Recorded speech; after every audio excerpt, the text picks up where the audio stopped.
seguir con el tema de objetos abstractos, pero ahora sobre el tema de matemáticas. Como les decía, esto de los objetos abstractos conecta con diferentes temas, con varias áreas, por decirlo así, porque diferentes cosas, tipos de cosas se han postulado como objetos abstractos, ¿no?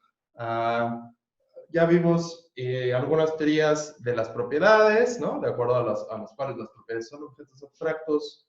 Por supuesto, los nominalistas y los teóricos de tropos, bueno, bajo la manera estándar de entender a los tropos, no son objetos abstractos en el sentido que hemos estado usando, que es objetos que no existen en el espacio y en el tiempo, o en el espacio-tiempo, ¿no? No es la única concepción, también he mencionado objetos que no tienen poderes causales, que no pueden producir nada ni recibir ningún efecto, ¿no? En el sentido, pues, obviamente, causal. Bueno, y están las propiedades, mencioné en algún momento, como de pasada, ¿no? Terminando una clase, que también, por ejemplo, en la filosofía de la literatura, algunos debaten si las historias mismas son objetos abstractos, ¿no? En filosofía de lenguaje, si las proposiciones son objetos abstractos, es decir, el contenido informativo del lenguaje declarativo. Y ahora vamos a ver el argumento, bueno, en filosofía de las matemáticas, muchos piensan que los objetos matemáticos son objetos abstractos. Son objetos no materiales, pero existentes, que existen pues fuera del espacio-tiempo, ¿no? Bueno, no fuera, en el sentido de que existan en otro lugar, no tienen un lugar, y por eso entendemos un lugar físico, ¿no? Bueno, ¿y cuál es la motivación inicial para pensar en esto? Bueno, pues que uno podría decir, bueno, ¿cuándo has visto un objeto matemático, no? Y quizá alguien podría responder, bueno, lo he visto muchas veces, ¿no? Cuando me enseñaron aritmética en la primaria, cuando me enseñaron a sumar, a restar y a multiplicar, me enseñaron cómo se ve el 2. Uno pregunta, bueno, ¿cuándo has visto un objeto matemático, una función, un espacio flotando por ahí? Y te dicen, mira, cuando a mí me enseñaron a sumar, me enseñaron que 2 más 2 es igual a 4, ¿no? Entonces, claro que yo he visto los números. Aquí está el 4, ¿no? Todo va. Aquí está el 4, aquí está el 2, aquí está otra vez el 2 y aquí está la suma, ¿no? Pero la respuesta es que obviamente esos no son los números, ¿no? Esos son los numerales, que son los símbolos o los términos que utilizamos para referirnos a los números, ¿no? Entonces, ¿cómo podemos saber eso? Porque podemos expresar exactamente la misma relación, la identidad entre la suma de 2 con 2 mismo y el número 4 con otros numerales. Por ejemplo, podríamos ponerlo con números griegos, números romanos, preservaban los mismos símbolos, ¿no? De relaciones y funciones. Así, 2 más 2 es igual a 4, ¿no? Podríamos utilizarlo utilizando números mayas, ¿no? Que creo que son así. 2 más 2 es igual a 4, ¿no? Y ya, podríamos incluso cambiar los símbolos para la suma. Podríamos iniciar un libro de texto de aritmética diciendo, miren, vamos a definir, voy a poner este separador. Vamos a definir el símbolo carita feliz como la operación que se da entre dos números cuando pues, los sumas. Entonces, utilizando las notaciones romana y esta nueva, podríamos decir, mira, 2, carita feliz, 2 es igual a 4. Y también podemos introducir un nuevo símbolo para la igualdad, ¿no? Entonces, la decisión de qué símbolo, incluso, por supuesto, también lo podemos, perdón, también lo podemos escribir en el lenguaje, en el español, ¿no? Entonces, 2 más 2 bueno, es igual a, el producto de sus operaciones es igual a 4, ¿no? Entonces, ¿cómo referirnos a los números? Es algo bastante arbitrario. Podremos, en vez de usar español, usar inglés, usar cualquier otro idioma, y la operación abstracta sigue siendo la misma. Entonces, todo esto va hacia la idea de que cuando te dicen, sí, claro que sí, yo he visto el número 2 y te dicen, ¿cuándo lo has visto? Te dicen, mira, pues aquí, pues la respuesta es no, ese no es el número 2, ¿no? Ese es el numeral que utilizamos para referirnos a otros, para expresar, sí, para, como cuando nombramos, como yo me llamo Carlos, mi nombre, ¿no? Lo voy a escribir aquí, ¿no? Mi nombre, que está acá, Carlos, no soy yo, es el símbolo o el sonido o la palabra que utilizamos para referirnos a mí, pero no soy yo. De igual forma, el numeral 2 es el símbolo que utilizamos para referirnos al número 2, pero no es el 2, ¿no? Así como las dos rayitas de los romanos o los dos puntitos de los mayas o cualquier otro símbolo arbitrario que pudiéramos convencionalmente pues acordar, ¿no? Que pudiéramos acordar en usar, pues ninguno de esos es el número, es el numeral, ¿ok? Bueno, primer punto. Entonces, no, realmente nunca has visto el número 2, ¿no? Bueno, es decir, hasta ahorita solo hemos dicho estos símbolos o nombres, o palabras o símbolos que utilizamos para referirnos a objetos como los números. No son los números mismos, porque puedes utilizar muchos otros símbolos y siguen refiriéndose al mismo número. Claro, pero de ahí no se sigue que nunca hayas visto un número, ¿no? El argumento más bien es, ¿cuáles son los candidatos como más plausibles para ser los números que hemos visto? Pues serían estos, no son ellos, entonces, si no hay otros candidatos, pues nunca has visto un número, ¿no? Conclusión. La pregunta ahora es, bueno, ¿cuándo has visto un número? ¿Cuándo has visto un objeto como la función suma, ¿no? Si no hay otra opción, de nuevo se concluye, no son objetos que se puedan percibir, pues sí, con la percepción sensorial, ¿no? De los sentidos. Y ya. ¿Vale? Entonces vamos a estas dos ideas, que de hecho son separadas. Una es los números no se pueden percibir,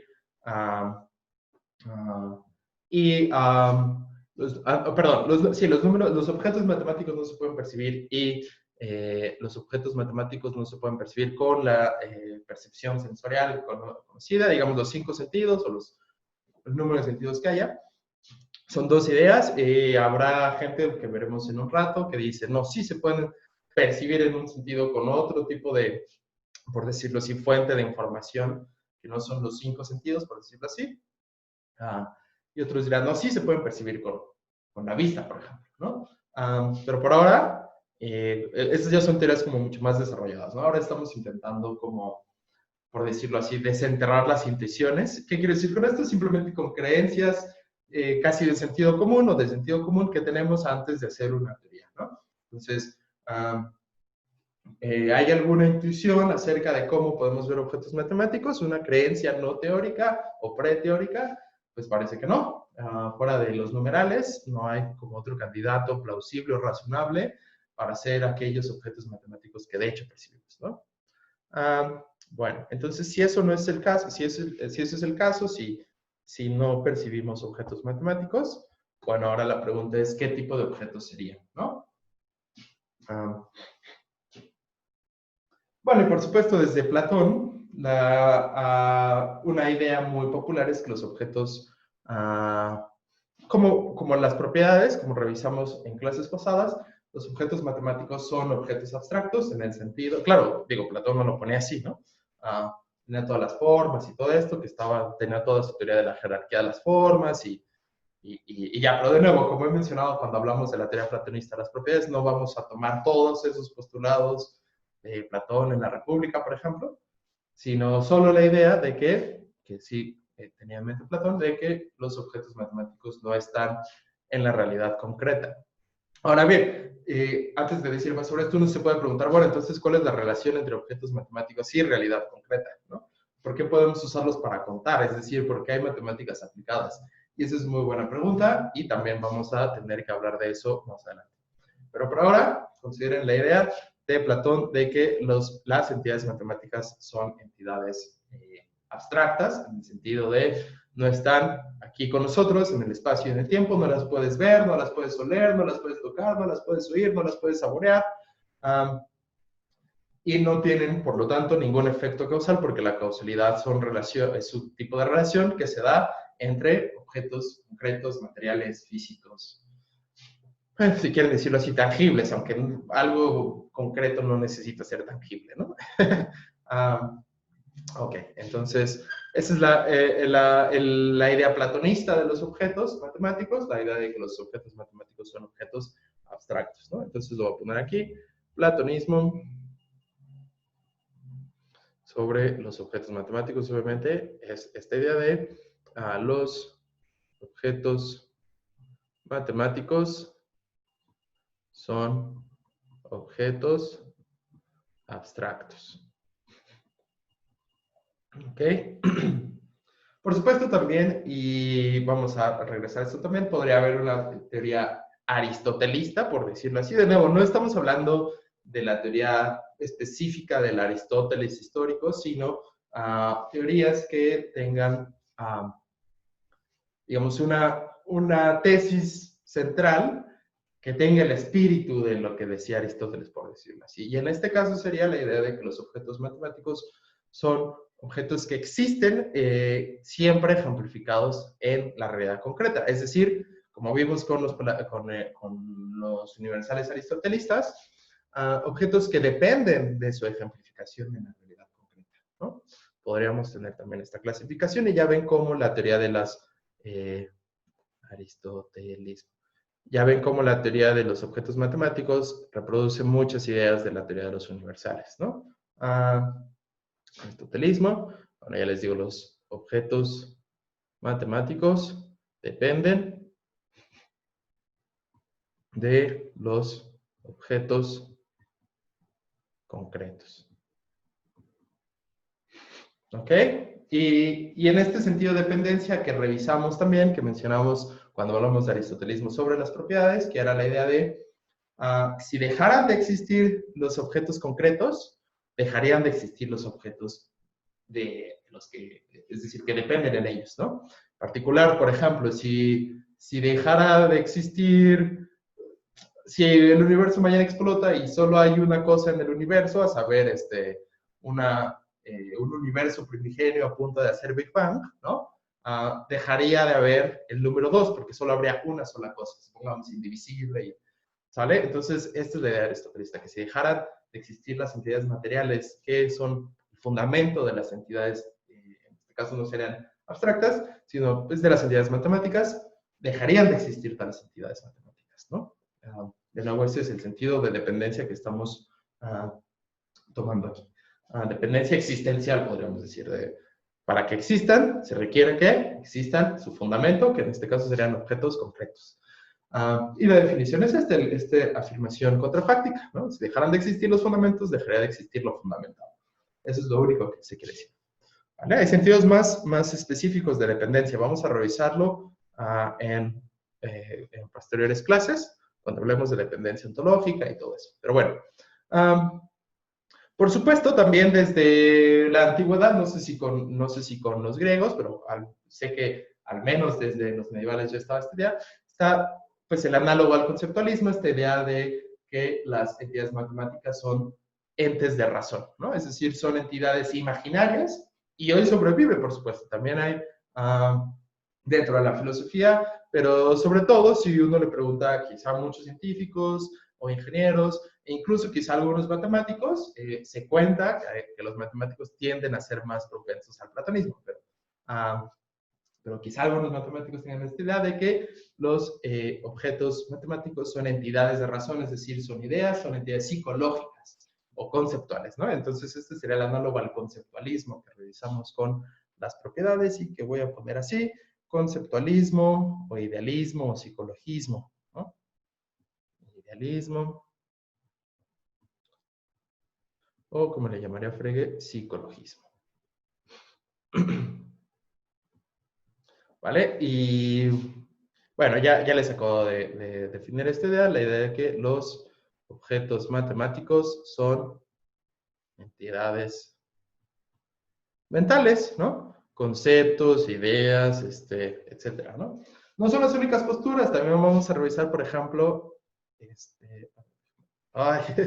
por ejemplo, es una tercera idea. También vamos a revisar, por ejemplo, el ficcionalismo, ficcionalismo, la idea de que los objetos matemáticos, pues como dice su nombre, son ficciones.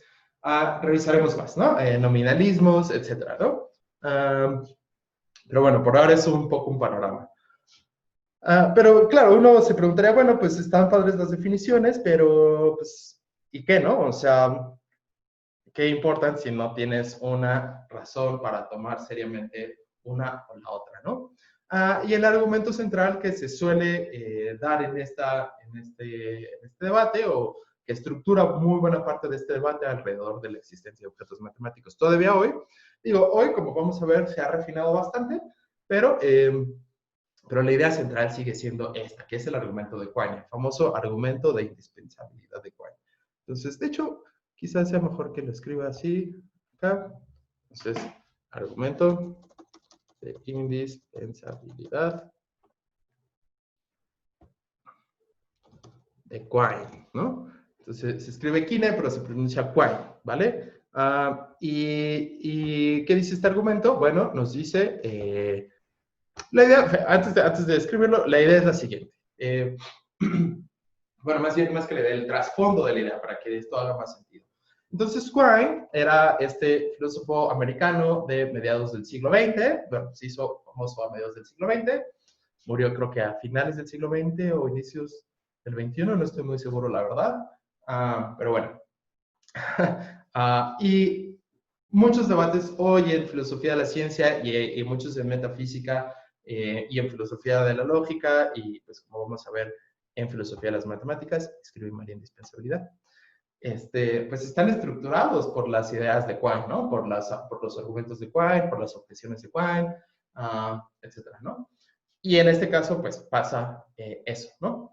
¿Y qué era lo que hacía Quine? Bueno, Quine era un heredero, por decirlo así, de la tradición del positivismo lógico de inicios del siglo XX, Carnap, Schlick y toda esa banda, pero él quería, de hecho, ser más radical que los positivistas, ¿no? Los positivistas tenían, digo, no todos, ¿no? Porque también era un grupo, pues, bastante inhomogéneo en ciertos aspectos, pero al menos en gente como Carnap estaba muy presente esto, una raíz todavía muy kantiana. ¿Qué quiere decir esto? ¿A qué me refiero con esto? Con la idea de que, por supuesto, los positivistas de entrada eran cientificistas, en el sentido en que pensaban que solo el conocimiento científico es conocimiento válido o real, ¿no? O, digamos, sistemático. Lo cual, eso es verdad, es conocimiento muy sistemático y probablemente, yo diría, el más sistemático que tenemos como especie, ¿no?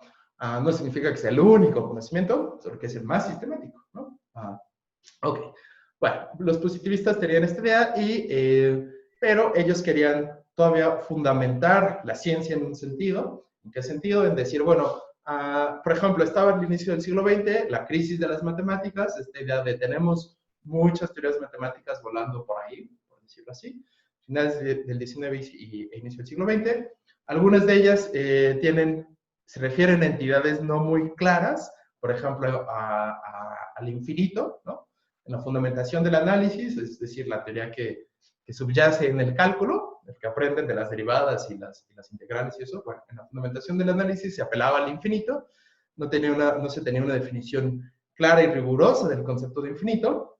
Entonces, gente como Dedekind y pues, los analistas propusieron definiciones de los conceptos fundamentales, por ejemplo, el concepto de límite, ¿no?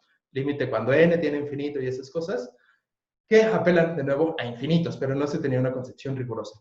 Entonces, había así conceptos oscuros, no matemáticamente bien pues, fundamentados. Eso es parte de lo que se conoce como la crisis de los fundamentos. También había esta disunidad, por decirlo así, de muchas ramas de las matemáticas. Y entonces allí estoy poniendo en un minuto un problema complejo que duró varias décadas, por decirlo así, pero esa es un poco la idea de la crisis de los fundamentos, que está en la raíz histórica de los intentos positivistas de unificar a la ciencia, ¿no? También en la ciencia empírica estaba habiendo muchas revoluciones, por supuesto la física de Einstein, la física cuántica, en las ciencias sociales estaba la psicología, intentos de ser científica la psicología a mediados del siglo XX, a inicios del siglo XX, mediados del siglo XX, y así, ¿no? Entonces, estaban surgiendo muchos cambios, era realmente una época muy emocionante que históricamente vale mucho la pena estudiarla pues por todas estas revoluciones que había en el ámbito científico, también en el político y en el artístico, pero estamos hablando del ámbito científico. Y los positivistas tenían esta idea ilustrada de tener una enciclopedia de las ciencias, ¿no? Como la de Diderot. Es un ideal muy padre, pues. Y bueno, también tenían una onda social muy por la influencia de Neurath. Pero bueno, en fin. Y querían esto, unificar la ciencia, ¿no? Querían unificar el conocimiento científico y para ello tenían un esquema de cómo se dividía este conocimiento científico, que es lo que les digo, un esquema muy kantiano. Teníamos las ciencias experimentales y las ciencias formales, las matemáticas y la lógica, por otro lado. Las matemáticas y la lógica son ciencias que tratan con definiciones, eso era su tesis, ¿no? Son ciencias, diría Kant, que nos brindan conocimiento a priori, es decir, independiente de la experiencia. Perdón, son ciencias que nos brindan conocimiento a priori, es decir, independiente de la experiencia, mientras que las ciencias empíricas nos brindan conocimiento a posteriori, es decir, independiente de la experiencia. ¿Y por qué independiente de la experiencia? Bueno, pues, como diría Kant, ¿no? Nunca veo, cuando yo sumo 5 más 7, 12, es igual a 12, la famosa ecuación de la crítica a la razón pura. Cuando yo sumo 5 más 7 es igual a 12, no estoy viendo, no necesito ninguna percepción para justificar la verdad de esa suma, ¿no? De esa ecuación. No necesito percibir nada. En cambio, si yo digo la Tierra es redonda, o de una forma parecida a la redondez, sí necesito de percepciones para justificar esa idea, ¿no? Tiene que haber ciertos experimentos o cierta evidencia experimental, como la tenía, no sé, los primeros, ¿cómo se dice? Bueno, los primeros que creyeron en la Tierra redonda, y tiene que haber, en otro caso, para nosotros, por ejemplo, pues un testimonio de gente de autoridad en la materia, y así, ¿no? Bueno, entonces tenían esta división de conocimiento a priori y a posteriori, que a diferencia de Kant, que tenía esta cosa en medio que era el conocimiento sintético a priori, es decir, conocimiento que es sintético, que expande nuestro conocimiento, a priori es independiente de la experiencia sensorial. Los positivistas decían, no, todo es o analítico a priori o sintético a posteriori. No hay esto de sintético a priori que justificaría todo el tema trascendental y eso, ¿no? Bueno, entonces tenían esta división, las ciencias formales estaban de un lado, las ciencias empíricas de otro, las ciencias empíricas se fundamentan en la percepción sensorial, las ciencias formales en la explicación de conceptos, ¿no?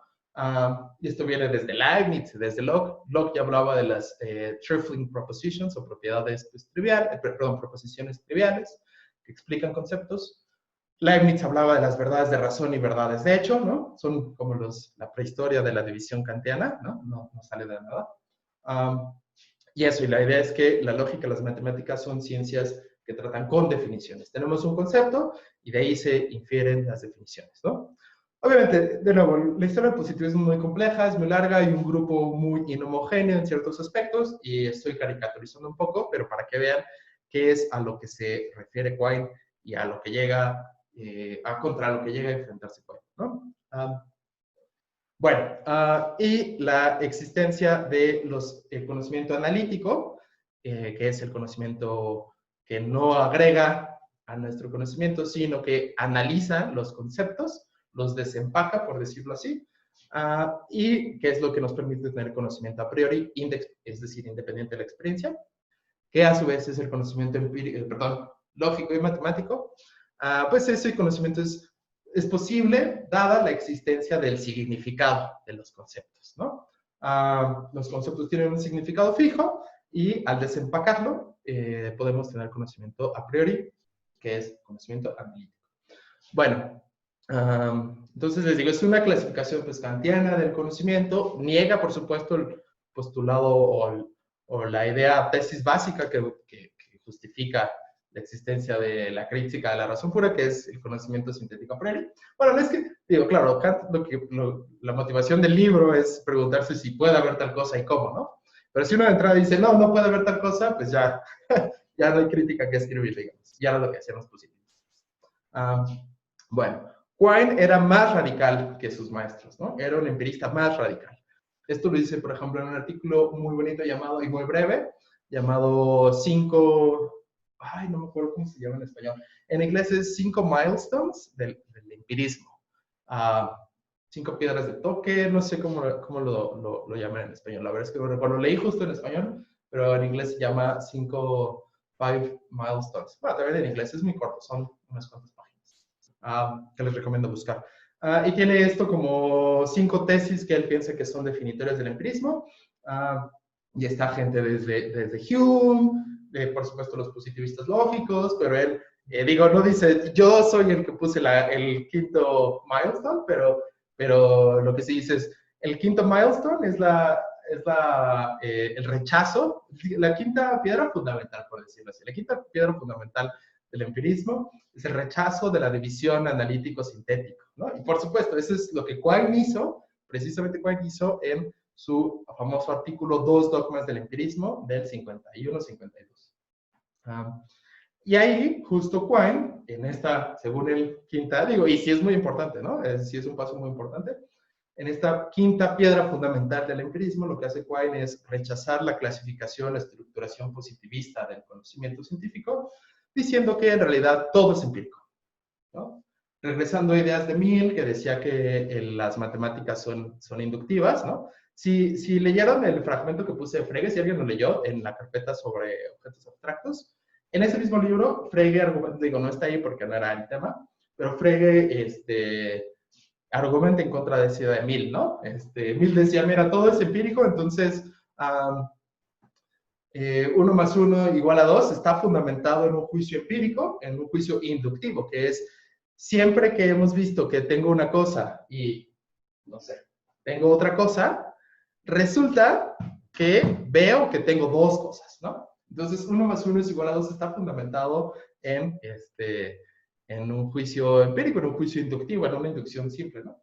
Frege responde, ¿no? Obviamente esto le parece absurdo y dice, bueno, entonces si mañana me doy cuenta que me he estado equivocando, entonces 1 más 1 igual a 2 sería falso. Perdón, 1 más 1, sí, 1 más 1 es igual a 2. Entonces le parece absurdo y dice, no, los juicios matemáticos, si son verdaderos, son verdaderos y ya, ¿no? No hay tal cosa. Pero bueno, Quine tiene una idea, no esta idea inductivista de las matemáticas, pero es una idea igual, también radical de empirismo, ¿no? La idea de que no hay una división estricta, categorial, ¿no? Entre conocimiento a priori y conocimiento a posteriori, entre conocimiento analítico y conocimiento sintético, ¿no? Él dice, la lógica es igual de empírica que la zoología. Lo único que sucede es que él pensaba al conocimiento, fíjense, voy a poner un diagramita aquí. Él pensaba al conocimiento como él decía una red de creencias, o también en algún momento lo pone como un campo de fuerza, ¿no? Son metáforas, obviamente, pero la idea es esta. Piensen que cada uno de estos nodos son creencias que tenemos en la cabeza, ¿no? Es un sistema de creencias, cosas que creemos de ello, hipótesis que tenemos en la cabeza, ¿no? Que consideramos como probablemente verdaderas. Estas se conectan entre sí, ¿no? Por ejemplo, mi creencia de que hoy es viernes se conecta con mi creencia de que hoy hay clase de metafísica, ¿no? A través de mi creencia de que los viernes tenemos clase de metafísica, ¿no? Entonces, estas se conectan entre sí. Esta es la famosa red de creencias. Los nodos son las creencias y las conexiones serían, horrible mi diagrama, ya sé, perdón, pero las conexiones serían estas conexiones inferenciales y de contenido, ¿no? Bueno, Quine no dirá que son de contenido porque no creía en eso, pero bueno. Y otra particularidad de esta red de creencias es que ciertas creencias son más centrales que otras. Voy a ponerlo con otro color. Por ejemplo, estas que están aquí son más centrales que estas que están acá, por ejemplo. ¿En qué sentido? Por supuesto, esta es una metáfora espacial, ¿no? Pero Quine quiere decir algo importante con esta metáfora espacial, que es las creencias más centrales son aquellas que están menos sujetas a ser refutadas por la experiencia, mientras que las creencias más externas son las que están más sujetas a ser refutadas por la experiencia. Entonces, la idea es, si yo, sí, pónganse el caso de Mill que dije, ¿no? Veo una cosa, veo otra, y digo, bueno, tengo dos cosas. Y de repente, cuando las cuento, me salen tres, ¿no? Esto me pasa varias veces y digo, ¿qué está pasando, no? Quine diría, mira, hay varias opciones. Rechazar, tienes que rechazar, si eres racional, obviamente, para ser racional tienes que rechazar alguna de tus creencias, ¿no? Que tenías una cosa aquí, que tenías una cosa acá, o que tenías dos cosas en total, o que la suma te da tres, ¿no? Tienes que rechazar alguna de esas. Pero también puedes rechazar que las matemáticas están bien, ¿no? Puedes rechazar la tesis general, que 1 más 1 es igual a 2. Puedes decir, me acabo de dar cuenta de que mi creencia de que 1 más 1 es igual a 2 es falsa. Me acabo de dar cuenta de que siempre había sumado mal, porque las matemáticas, como me las enseñaron, están mal. Entonces, Quine dice, ¿qué es lo más razonable? Pues rechazar las creencias que están más hacia afuera, que están más directamente apegadas a la experiencia. De nuevo, rechaza que tenías una cosa acá, o rechaza que tenías una sola cosa acá, o rechaza sí, que sumaste bien, que hiciste una operación en tu cabeza de la forma adecuada, ¿no? No rechaces que una tesis tan general, tan pues abstracta en el sentido no que estamos viendo, sino en el sentido de, pues, sí, de generalidad, no rechaces una tesis tan general como 1 más 1 es igual a 2. No rechaces las matemáticas, ¿no? ¿Por qué? Porque estas son mucho más generales y, digamos, las infectan muchas más otras creencias que tu mera creencia de que aquí tienes una cosa y de que aquí tienes otra, ¿no? Y así, él lo mismo pensaba sobre la lógica. Él decía, mira, la lógica es igual, la lógica está en el centro de nuestro sistema de creencias. La lógica, como las reglas de inferencia que, digo, hay mucho más pues, pero las reglas de inferencia que nos permiten pasar de unas creencias a otras de forma deductiva. Decía, mira, también están en el centro, pero cuando tú tienes una experiencia al contrario, pues lo que haces es rechazar lo más externo que puedes. Necesitas una experiencia muy radical o o muchas experiencias de un tipo para comenzar a dudar de que tu lógica está en lo correcto. Y él dice, miren, esto es tanto el caso que en la mecánica cuántica se rechaza un principio de la lógica clásica y por eso hay gente que ha propuesto que la mecánica cuántica sigue una lógica no clásica, una de las que propusieron von Neumann y no me acuerdo cuál era el otro, pero von Neumann, como las lógicas cuánticas, ¿no? Digo, rechazan un principio muy sencillo de la lógica clásica. El punto es que, y eso es muy debatible, ¿no? Hay gente que dice, no, esto no es cierto, la mecánica cuántica sigue siendo lógica clásica, ¿no? Pero bueno, en el momento en que escribe Quine, no sé si en el mismo año o antes, pero Putnam había escrito también un artículo llamado Is Logic Empirical, ¿no? ¿Es la lógica empírica? Probablemente fue después, de hecho. Y es un poco esto también, ¿no?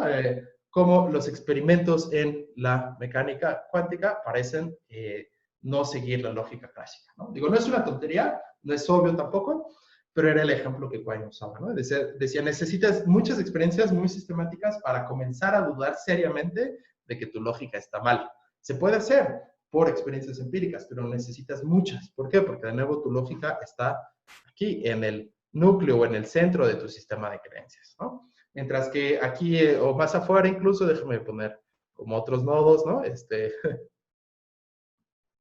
Más afuera incluso puedes tener incluso tu creencia muy superficial de que son las 10, ¿qué? 10:50 de la mañana del viernes tal, ¿no? Entonces, ese es mucho más fácil de refutar. Si quizá viste mal el reloj, ¿no? Entonces, ¿cuáles son estas diferencias? ¿Vale? Y todo esto de los nodos y no sé qué, es lo que le llaman la tesis de la red de las creencias, ¿no? Y el holismo semántico, ¿no? Bueno, el holismo semántico es otra cosa. Igual ahorita lo explico. Pero más bien el holismo de las creencias, sí, de la red de las creencias. Bueno, entonces este es el trasfondo en el que escribe Quine, en el que Quine está desarrollando su filosofía. Es de nuevo un empirismo muy radical, que piensa que todo es empírico, y dice, bueno, y por la misma razón todo es analítico. ¿Por qué? Porque no hay una distinción de categoría, hay una distinción de grados. ¿Cuáles son los grados? Pues, ¿qué tan central? Es que, ahora el problema de nuevo es que es una metáfora. ¿Qué tan central es esto en tu red de creencias? Desempacamos la metáfora diciendo, bueno, ¿qué tan inmune a la experiencia? Bueno, inmunidad sigue siendo metafórico, pero ¿qué tan fácil o difícil es refutar una creencia a partir de la experiencia pues, empírica, ¿no? Ok. Ahora sí voy a hablar del holismo semántico. Sobre todo, sí, bueno, Otra cosa que tenían los positivistas y que estaba relacionado con su clasificación del conocimiento que mencioné hace rato, era esta separación entre el lenguaje puramente observacional y el lenguaje puramente teórico. ¿Por qué? Porque, como les decía, ellos querían fundamentar a la ciencia en un lenguaje de puras observaciones, de observaciones puras, ¿no? De cosas tan crudas, por decirlo así, como allá hay un color, una mancha de color blanco, allá hay un sonido agudo, no sé, de reportes de experiencia lo menos conceptuales posibles. ¿Por qué? Porque pensaban que cuando ya hablas de conceptos, ya estás siendo, por decirlo así, infectado de teoría, ¿no? Lo que ellos quieren es el sueño empirista de tener toda la ciencia, de poder mostrar cómo todo el edificio de la ciencia se fundamenta en experiencias muy básicas, ¿no? También estaba la psicología gestalt y todo esto, pero está, ¿no?, en el trasfondo de esto también. Y fundamentar toda la ciencia en percepciones básicas del tipo, aquí hay color azul, aquí hay un sonido agudo, aquí tal percepción, no sé, ¿no? Y entonces tener un lenguaje puramente observacional que se refería a estos datos de los sentidos, que era estructurado en el sistema de Carnap, por ejemplo, en la construcción lógica del mundo. Estructura este sistema de los datos de los sentidos con lógica y teoría de conjuntos. Y es, digamos, el paradigma, ¿no? No es el positivismo entero, pero al menos el paradigma es este de Carnap, de estructurar los datos de los sentidos con tu sistema de construcción, decía él. Claro, el interés de Carnap en ese libro es solo mostrar el sistema de construcción, ¿no? Él dice incluso, mira, podríamos empezar desde un punto de partida donde los elementos básicos son entidades sociales, ¿no?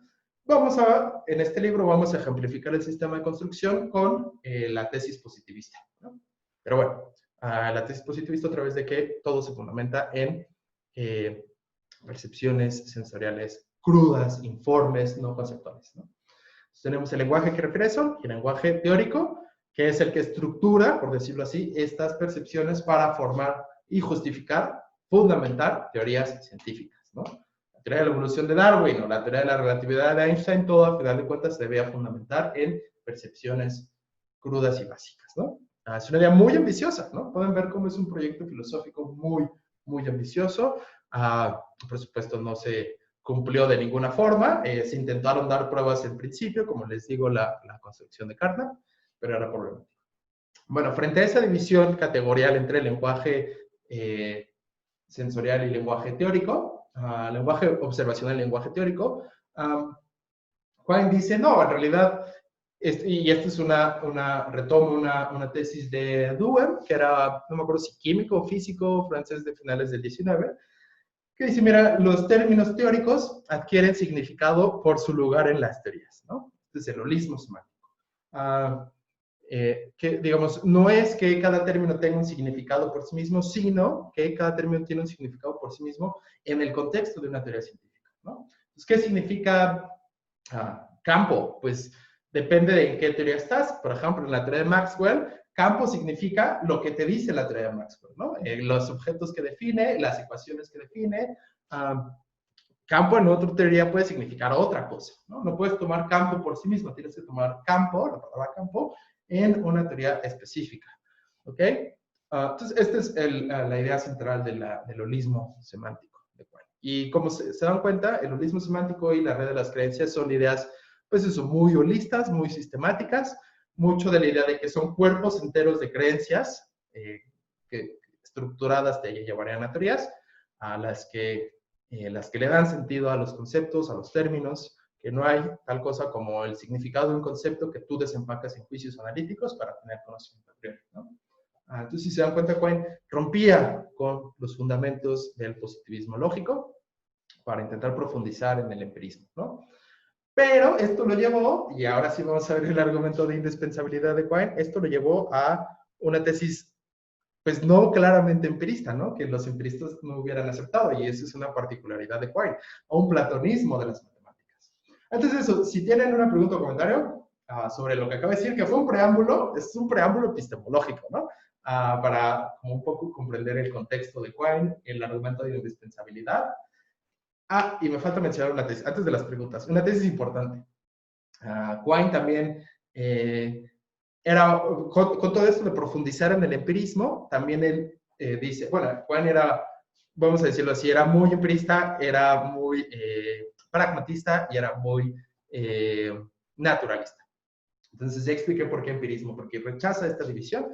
¿Por qué naturalista? Porque él dice, este proyecto positivista de fundamentar a las ciencias en las percepciones y estructurarlo con la lógica, las matemáticas, pues es un proyecto de primeros principios, por decirlo así. Es un proyecto muy parecido a lo de Descartes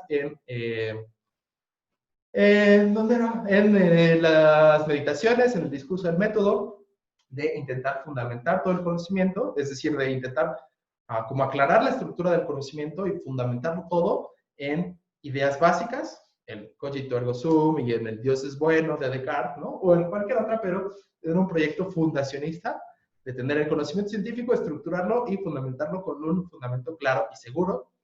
En analogía a lo que les decía, la crisis de las matemáticas, hay disunificación, hay conceptos oscuros y se intenta unificar en dos fundamentos que Frege propuso unos, de los cuales hablaremos, el logicismo, y Cantor propuso los más importantes, que son la teoría de los conjuntos, ¿no? Entonces, con la teoría de conjuntos de Cantor, con los axiomas, se conoce de Zermelo, Frenkel, y algunos agregan el axioma de elección.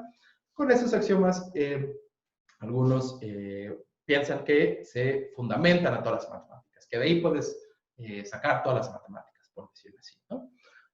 Esto también es muy debatido en los mismos fundamentos de las matemáticas, que es un debate entre pues, matemático y filosófico, ¿no? Que igual no vamos a mencionar más aquí hasta que mencionemos a Frege otra vez.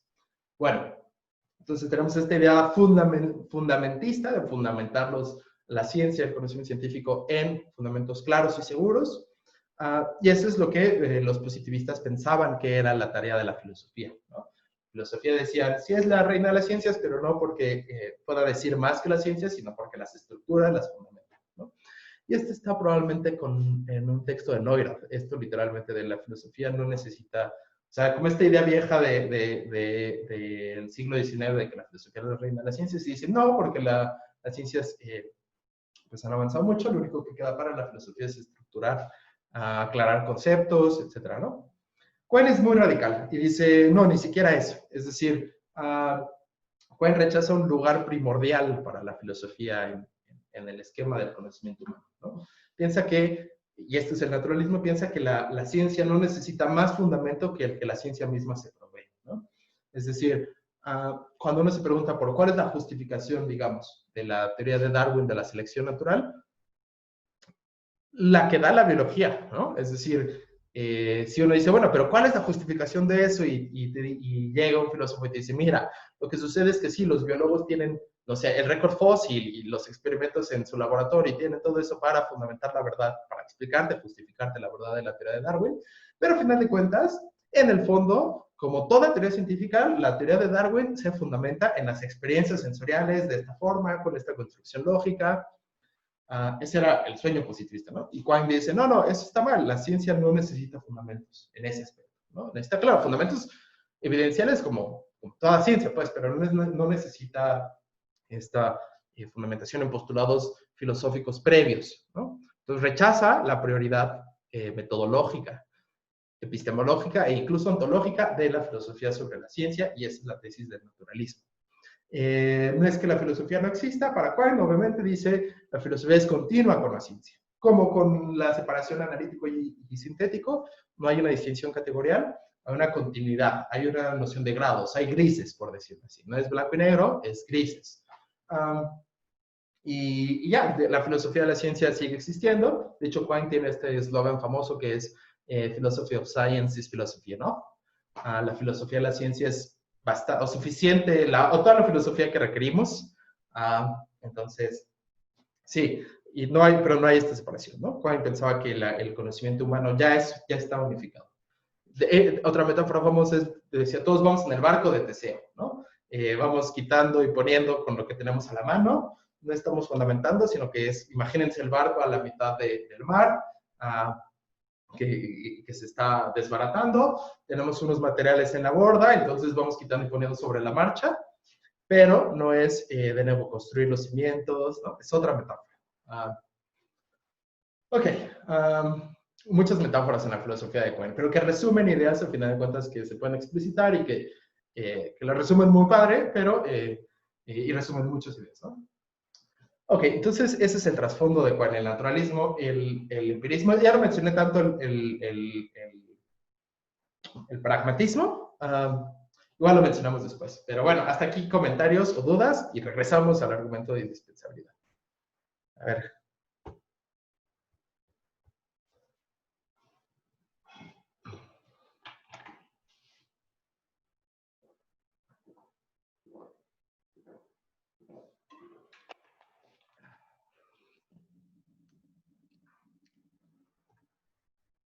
¿No? Bueno, entonces, ok, entonces el argumento de Quine de indispensabilidad. Y entonces todo comienza con esto, con la idea de que la filosofía y la ciencia no son, no hay una prioridad metodológica de la filosofía sobre la ciencia. Y de ahí eso justifica este abandono de, perdón, sí, entonces este abandono de la prioridad metodológica que tenían los positivistas justifica el principio naturalista de Quine, de que, y esto está en el artículo que está en la carpeta de sobre lo que hay, así se llama, sobre lo que hay de Quine, esto es del 51 creo que es un poco antes del Dos Dogmas. Bueno, en ese artículo, a partir de esta idea naturalista, Quine dice, bueno, empieza así, ¿no? ¿Cómo que si alguien le pregunta a otra persona qué es lo que hay, la otra persona dirá, pues todo, ¿no? En español no hace mucho sentido, en inglés un poco más, ¿no? Así, what is there? Everything, o algo así. ¿No? Pero bueno, el punto ahí de Quine es, no es este, sino decir, bueno, no es preguntarse qué es la existencia, ¿no? La pregunta de Quine ahí no es qué es la existencia, sino, o sea, como tal, sino qué podemos decir que existe. A eso es lo que Quine le llama tener una ontología. Una ontología es el listado de aquellas cosas que existen, ¿no? Que están en la realidad. Eso es lo que Quine llama una ontología. Entonces dice Quine, ¿cómo podemos tener una ontología? ¿Cómo tenemos una teoría del mundo de acerca de qué existe en el mundo? Y dice, bueno, pues como es un naturalista, a partir de la ciencia, ¿no? La ciencia es la que nos dice qué es lo que existe en el mundo y qué no, ¿no? Y antes de meterse con eso, recuerden, si lo leyeron, recordarán que habla de Mr. Y, Mr. X y MacX, ya no me acuerdo, es Mr. Y y MacX, sobre entidades no existentes y así, pero un poco nos vamos a saltar ahorita esa parte, es esto, ¿no? La pregunta de, bueno, ¿qué es lo que existe en el universo que podemos decir que existe de manera justificada, razonable? Y dice, bueno, las teorías científicas nos lo dan, ¿no? ¿Y cómo nos lo dan? Bueno, y ahí es donde entra lo que ya hemos mencionado antes, que es el criterio de compromiso ontológico, ¿no? Y es, mira, las teorías científicas van a tener una formulación canónica y en esa formulación canónica va a estar la lógica, ¿no? Él pensaba que la lógica clásica de primer orden, y es muy importante, la lógica clásica de primer orden es muy importante, ¿cuál? Está en el centro de la actividad científica, ¿no? Esto ha sido muy cuestionado después de Quine, pero bueno, estaba en el centro de la investigación científica y por lo tanto, en una formulación canónica de las teorías, se puede formalizar pues mediante la lógica clásica de primer orden, ¿no? ¿Qué les iba a decir? Dos cosas, ya les digo, la primera es, se ha cuestionado mucho que la lógica deba ser clásica y de primer orden, hay gente que dice, no, vamos a utilizar lógica de alto nivel, Quine rechazaba eso, podemos utilizar lógicas no clásicas, Quine también rechazaba eso explícitamente. Segunda, es dudoso que tengamos, de hecho, parece falso, ¿no? Toda la evidencia indica que hay una sola formulación canónica de todas las teorías científicas. Por ejemplo, es muy claro en el caso de la física, en el caso de la física clásica, lo que se conoce como física clásica, tenemos varias formulaciones de lo que los mismos físicos toman como teorías equivalentes, empíricamente equivalentes, es decir, dan las mismas predicciones experimentales. La formulación de Lagrange y la formulación de Hamilton, por ejemplo, ¿no? Son más potentes que la formulación de Newton, pero te diría, mira, las tres predicen las mismas cosas en el laboratorio, en el mundo, entonces, y además resulta que al menos entre la formulación de Lagrange y la formulación de Hamilton, puedes pasar hay un manual de traducción, digamos, ¿no? Un manual matemático que son estas transformaciones, que ahora olvidé el nombre, pero hay un manual de traducción entre una teoría y la otra, ¿no? Entonces son matemáticamente equivalentes. Recientemente ha habido un debate en filosofía de la ciencia, en filosofía de la física alrededor de esto, si son realmente equivalentes en el sentido incluso puramente matemático. Parece que no, pero bueno, ahora no es nuestro tema. El punto es esta idea de Quine de que hay una formulación canónica de las teorías científicas que además la puedes poner en lógica de primer orden clásica. Hay que tomarla con pinzas, es muy debatible, pero eso era lo que pensaba Quine. Vamos a ver su argumento y después de nuevo cuestionamos estas ideas, ¿no? Bueno, entonces su primera premisa era el naturalismo, déjame escribirlo acá, el criterio naturalista que era la ontología es determinada por las mejores teorías científicas, ¿no?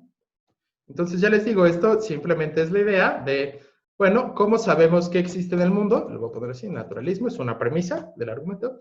¿Cómo sabemos que existe en el mundo? Y Quine te dice, bueno, pues fíjate qué es lo que postula tus mejores teorías científicas. ¿Qué quiere decir mejores? Pues aquellas que son más simples, que tienen más poder predictivo, son más elegantes. Esta noción de elegancia es, por supuesto, en un sentido muy estética. Tiene que ver con simplicidad, con resumir muchas cosas en una. Por ejemplo, muchos dirán, bueno, la formulación de Hamilton es mucho más elegante que la formulación de Newton de la física. No lo vamos a ver ahorita, pero son estas ideas, ¿no? Las mejores teorías científicas son aquellas que tienen esas virtudes y, y, por supuesto, que rescatan la evidencia, que te dan cuenta de la evidencia. Claro, esto también en filosofía de la ciencia hay gente que dice, bueno, hay veces en que se mantiene una teoría científica aun cuando no rescata toda la evidencia. En fin, y hay gente que dice, bueno, ahí está el problema más bien de qué pasa cuando dos teorías empatan en los valores, en las virtudes metateóricas, ¿no? Entonces, esta noción de la mejor teoría científica un poco pierde su sentido porque no hay la mejor, sino hay las mejores. Entonces, si ven la importancia de esto, entonces, ¿qué es lo que determina la ontología? ¿No? Entonces, son problemas que se pueden poner a la postura quiniana. ¿Cómo se determina esto? Bueno, la ontología se determina mediante el criterio, bueno, voy a poner así, criterio de compromiso ontológico, ¿no?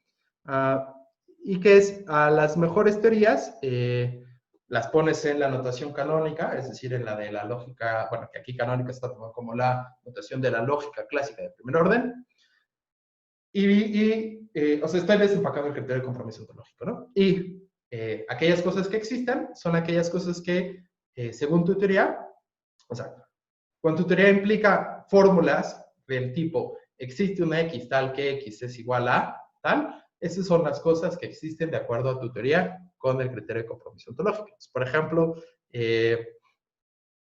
lo voy a poner así, no sé, en la teoría de Darwin, se va a seguir, si uno la formula canónicamente, se va a seguir cosas como hay al menos una X, tal que X es una especie, ¿no? Van a seguir cosas así. Entonces, en la teoría de Darwin hay un compromiso ontológico con la existencia de especies, de las especies. Entonces, si una teoría darwinista es parte de las mejores teorías de la realidad que tenemos, las mejores teorías científicas, por el criterio del compromiso ontológico de Quine, se sigue que lo más razonable o la ontología más razonable, el listado de entidades más razonable que tenemos sobre la realidad, va a incluir a las especies. ¿Ok? Si lo ven por las dos primeras premisas. Bueno, la tercera premisa, entonces, estas dos son premisas. Y la tercera premisa es las mejores teorías científicas tienen un compromiso ontológico con las entidades matemáticas. Aquí sí. ¿Sí? Y entonces, ¿cómo sabemos esto? Pues fíjense en las mejores teorías científicas. No sé, en la mecánica de Newton vamos a tener afirmaciones de este tipo, cosas como, no sé, la masa ¿qué les gusta? De de esta botella, ¿no? Cuando apliquemos la teoría de Newton a intentar predecir el comportamiento físico o mecánico de esta botella, vamos a tener la masa de la botella es igual a, no sé, 200 gramos, digamos, ¿no? De aquí se sigue, de la masa de la botella, déjenme de hecho borrarlo de abajo. Sí, lo quería usar, pero voy a borrarlo. De aquí se sigue de la masa de la botella tiene 200 gramos de peso. Se sigue que, por supuesto, se siguen varias cosas, ¿no? Existe X, tal que, X es la botella, ¿no? Pero también se sigue, existe un X, tal que X es aquella cosa, tal que, tendría que usar otro simbolismo aquí, el de lambda, cálculo lambda, pero déjame ver cómo lo pongo sin apelar a otro formalismo no canónico. Ya, no importa, no es necesario, piénsenlo así. Si tenemos el número 200, significa que tenemos toda la aritmética, y entonces va a haber una cosa, va a haber algún X que sea igual a, no sé, 200 más 1. Lo que sea, no importa, tenemos toda la aritmética, ¿no? Entonces, podemos hacer sumas, podemos hacer restas. Entonces decimos, hay un X tal que X es igual a 200 más 1, que es por supuesto el número 201, ¿no? No es muy complicado. Pero si se fijan, a partir de la afirmación de que los objetos físicos tienen, por ejemplo, en este caso una masa, que es una medida cuantitativa, podemos inferir la existencia de números en este caso, ¿no? Bueno, también podríamos decir, bueno, la masa se representa matemáticamente como una función que te toma, en el caso de la física de Newton, que toma partículas y te da un número real, positivo, que es su masa, ¿no? Si este es el caso, de todos modos tenemos existencia de funciones y así en general, ¿no? Y ya, y si te vas a teorías científicas, pues, modernas que utilizan aparatos matemáticos pues mucho más complejos, tendrás la existencia de espacios, de tensores, de muchas cosas, de objetos matemáticos que pues más complicados, más complejos, ¿no? Quizá no de todos los objetos matemáticos que existen, pero en las ciencias empíricas se aplican muchas matemáticas, no todas, pero al menos con este argumento, vamos a ver ahora, se justificaría la existencia de todos esos objetos matemáticos, ¿no? Entonces, estas tres primeras son premisas y de aquí Quine infiere la conclusión. Por lo tanto, la ontología incluye a las entidades matemáticas, ¿no? Es decir, lo que es lo mismo, las entidades matemáticas existen, ¿no? Por la premisa 1, la ontología es determinada por las mejores teorías científicas.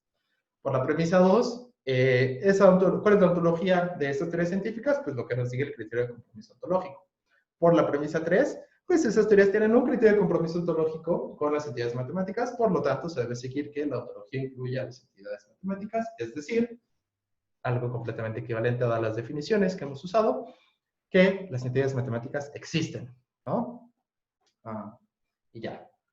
Este es el argumento de Quine. Todavía no son platonistas, son aristotelistas, solo es el argumento de existen. Bueno, el argumento para mostrar la conclusión de que existen. Es el argumento de indispensabilidad. Claro, ¿por qué se le llama indispensabilidad? Si hasta ahorita en la forma, bueno, toda chafa mi subrayado, pero ¿por qué se le llama argumento de indispensabilidad? Si se fijan, en ninguna de las tres premisas he hablado de indispensabilidad, no mencioné nada de indispensabilidad, ¿no? Entonces uno se podrá preguntar, bueno, pero entonces, ¿a qué viene este temita de lo indispensable y qué quiere decir aquí? Bueno, indispensable quiere decir como en cualquier lado, aquello sin lo cual no. Entonces, X es indispensable para Y, significa, si no tienes X, no puedes tener Y, ¿no? X es una condición necesaria para Y, X se requiere para Y, incluso sin X es imposible tener Y, ¿no? X es indispensable para Y, ¿vale? Bueno, entonces aquí no hemos hablado de indispensabilidad. El argumento solo te dice, de hecho, bueno, ¿cómo vamos a hablar de indispensabilidad? El argumento hasta ahora te dice, las matemáticas de hecho están comprometidas con las teorías científicas de hecho están comprometidas con las matemáticas. Bueno, ¿en qué sentido son las matemáticas indispensables? En el sentido de, si estas afirmaciones, voy a usar otro color, si afirmaciones, bueno, es decir, fórmulas, ¿no? Vamos a afirmar. si fórmulas como esta son falsas o fueran falsas, porque como la ciencia está comprometida con ellas, es decir, se siguen de las teorías científicas, como acabamos de ver, se sigue la teoría de Newton. Si esa afirmación fuera falsa, entonces la teoría de Newton sería falsa. Por supuesto, muchos van a decir, bueno, la teoría de Newton es falsa porque relatividad y cuántica y otras cosas. Sí, sí, pero tómate la mejor teoría científica que existe hoy, la física de los bucles cuánticos o lo que sea, la mejor teoría científica que exista hoy, la que los científicos tengan las mejores razones para creer que es al menos aproximadamente verdadera. El argumento de indispensabilidad, con el argumento de indispensabilidad uno podría decir, mira, si no existen las matemáticas, si es falso, por ejemplo, que existe alguna cosa, tal que esa cosa es la suma de 200 más 1, es decir, si no existe el número 201, entonces, como la teoría implica la existencia de ese número, la teoría es falsa, ¿no? Por modus tollens, ¿no? Entonces, este sería el diagrama, la teoría implica, voy a ponerlo así, la existencia de un número n, ¿no? En este caso es 201. Si fuera falso que existe ese número n, entonces por supuesto se sigue que es falsa la teoría, ¿no? Por modus tollens. Entonces, en ese sentido son indispensables las matemáticas. Que si las fórmulas de las matemáticas son falsas, las proposiciones matemáticas son falsas, las teorías científicas serán falsas. ¿Sí? Y es decir, como entre las afirmaciones matemáticas en cuestión se incluyen las de existencia, eso quiere decir que si no existen las entidades matemáticas, las teorías científicas son falsas, ¿no? Este es el argumento, digamos, este es como se desarrolla el argumento de Quine de indispensabilidad de las matemáticas para la ciencia, y pues está codificado en este esquemita sencillo que puse acá, ¿no? Y esa es la idea, ese es el argumento de Quine. Y ese es el argumento fundamental de los realistas. Vamos a ver que se modifica un poco. Hoy en día el debate se ha movido un poco por un tema que vamos a explicar ahorita, pero esta es la raíz del problema y junto con, por supuesto, el segundo argumento que vamos a ver ahora, que es el argumento, el dilema, así conocido, el dilema de Benacerraf. Pero antes de eso, preguntas, comentarios, sugerencias, dudas, que sea, y pasamos a Benacerraf. Veo que hay preguntas en el chat.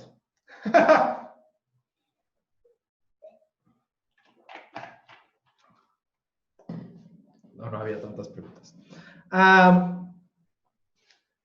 Bueno, sí. La existencia pregunta Germain. No sé cómo se pronuncia. Germain, no sé. La existencia de entidades matemáticas que no se usan en las teorías se justificaría con el éxito de las que sí. Esa es una muy buena pregunta, de hecho.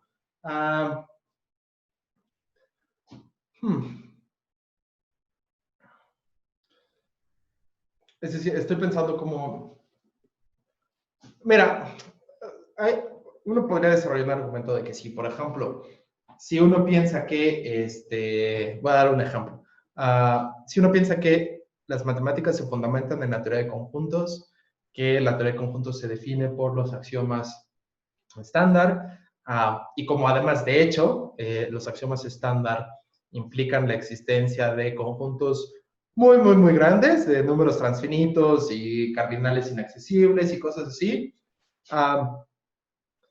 que nunca se aplican en la ciencia empírica, porque no hay tal cosa tan grande y no hay necesidad de hablar de números infinitamente mayores que otros números ya infinitos y así.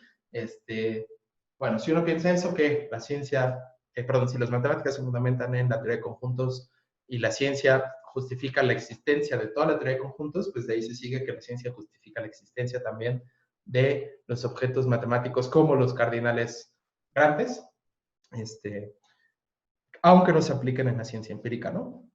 Ese es un argumento, que digamos, la ciencia justifica toda la teoría y la teoría implica la existencia de estas cosas. Claro, una manera obvia de rechazarlo es decir, bueno, la ciencia no justifica toda la teoría, ¿no? Justifica solo ciertos postulados de la teoría, cierta versión reducida o región de la teoría, si lo quieres ver así. Lo que sucede, por ejemplo, en el caso de la teoría de los conjuntos, cuando se formaliza, se sistematiza, se axiomatiza la teoría, es que los matemáticos o las matemáticas, la gente que se dedica a las matemáticas, sistematizan esa teoría que sí se aplica en una teoría matemática más general, ¿no? Pero eso es cuestión de las matemáticas, no es cuestión de la ciencia empírica, ¿no? Entonces, una forma de rechazar ese argumento sería así, ¿no? La ciencia solo justifica ciertas regiones, ciertas partes de la teoría, aunque estas regiones o partes se unifiquen en una teoría más general que después implique muchísimas otras cosas, un universo inimaginable de conjuntos y de verdad toda la jerarquía acumulativa y todo eso, un universo enorme, ¿no? De cosas que nunca se han usado en la ciencia empírica y probablemente nunca se usen, ¿no? Entonces, eso es lo que te diré inicialmente, es decir, es un debate muy complejo, pero serían dos argumentos iniciales, ¿no? Muy bien, buenísimo. Siguiente, entonces veamos el tema de Benacerraf, ¿no? Entonces Benacerraf dijo, mira, de hecho lo voy a escribir también aquí con herramientita de escritura. Me gustaría cambiarle la fuente, pero creo que no se puede.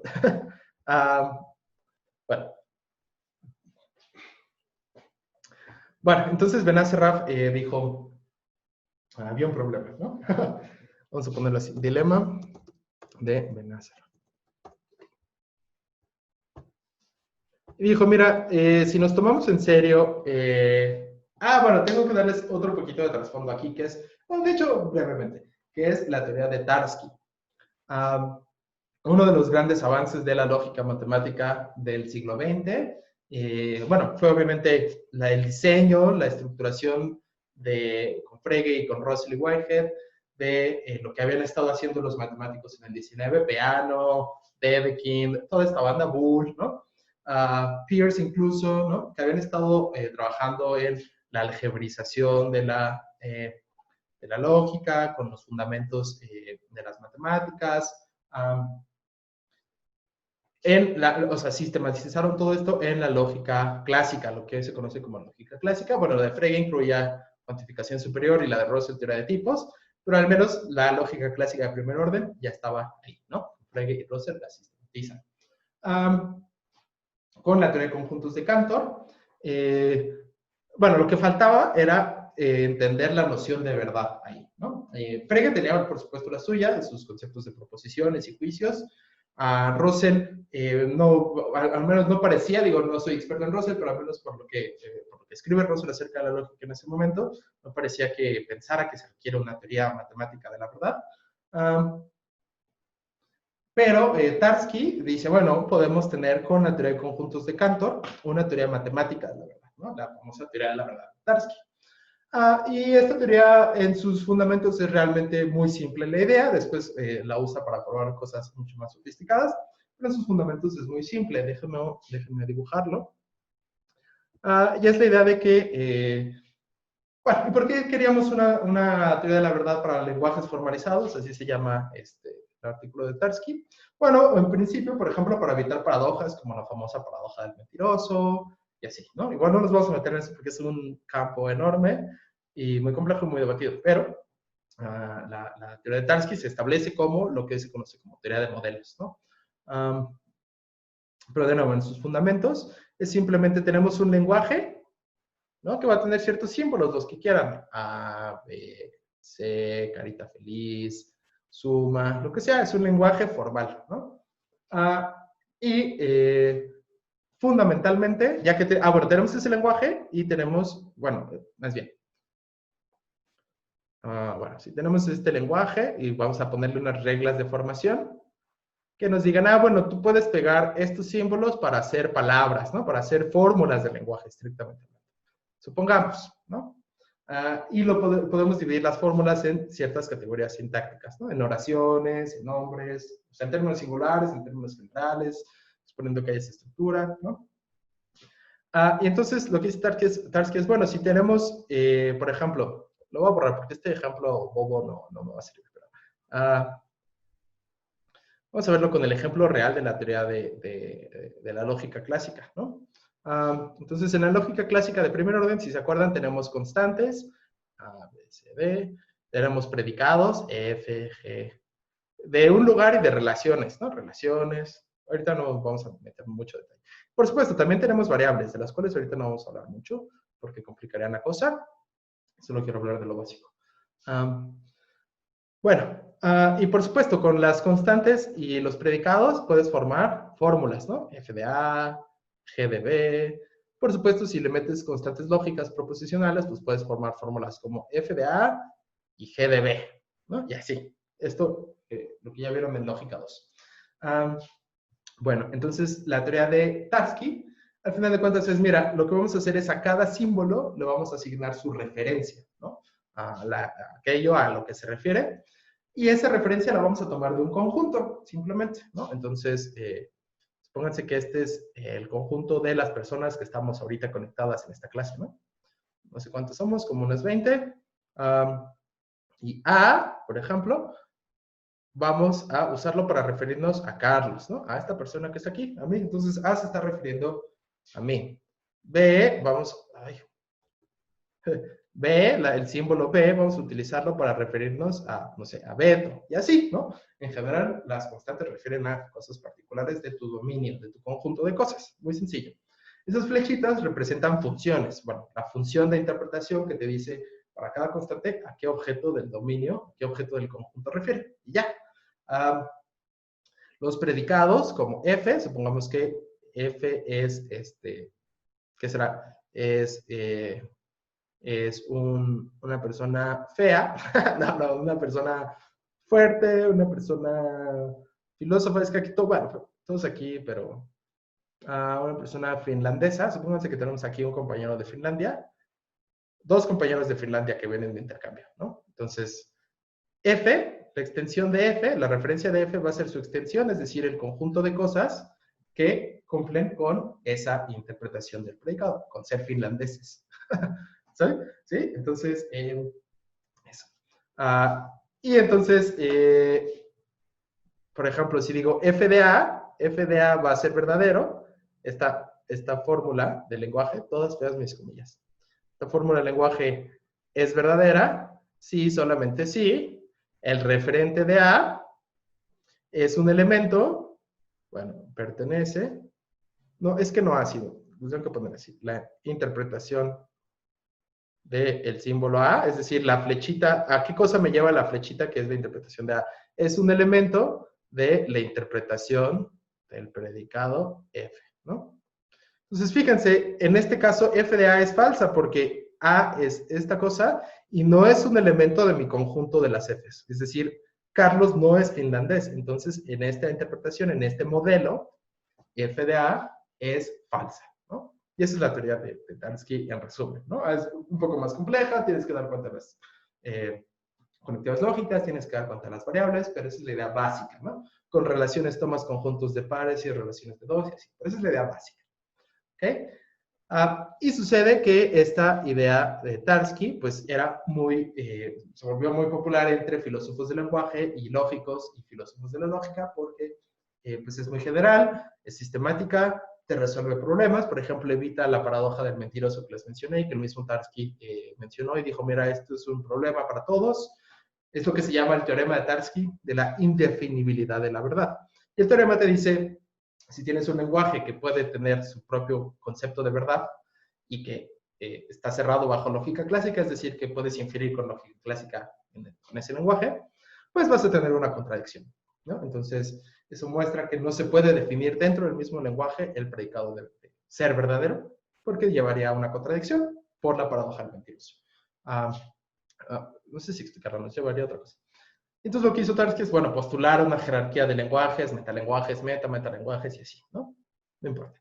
Entonces resuelve problemas, era importante en la lógica y se empezó a utilizar por los filósofos del lenguaje aplicar esa teoría al lenguaje natural, como teoría semántica del lenguaje natural, ¿no? Que ya es un paso más allá, ¿no? Esta teoría se diseñó para lenguajes formales, para lenguajes como la lógica clásica en primer orden. Y en filosofía del lenguaje intentaron aplicarla a el lenguaje natural, ¿no? O se intenta aplicar. Bueno, el dilema de Benes-Raff parte de aquí. La primera premisa es el lenguaje matemático tiene la misma semántica que el lenguaje natural. Digo, no lo pone así Benes-Raff, pero es una manera de reconstruirlo, que es la idea de Mira, con la teoría de Tarski, f de A es verdadera si solamente si la cosa a la que se refiere A, en la interpretación del simbolito A, es un elemento, pertenece al conjunto de cosas a las que se refiere el predicado F, ¿no? Y eso lo vamos a aplicar tanto a lenguajes formales como a lenguajes naturales, ¿ok? Si eso es el caso, pues en ambas, sí, tanto en el lenguaje de las matemáticas como en el lenguaje natural, lenguaje cotidiano, tenemos esta teoría de Tarski y ya, todo bien, ¿no? Ahora, de esa teoría de Tarski, se sigue que, y esto de hecho es un ejemplo que da Benacerraf. Déjame ver si por aquí tengo el libro, digo el artículo. Sí, justo lo dejé, Berto. Dice,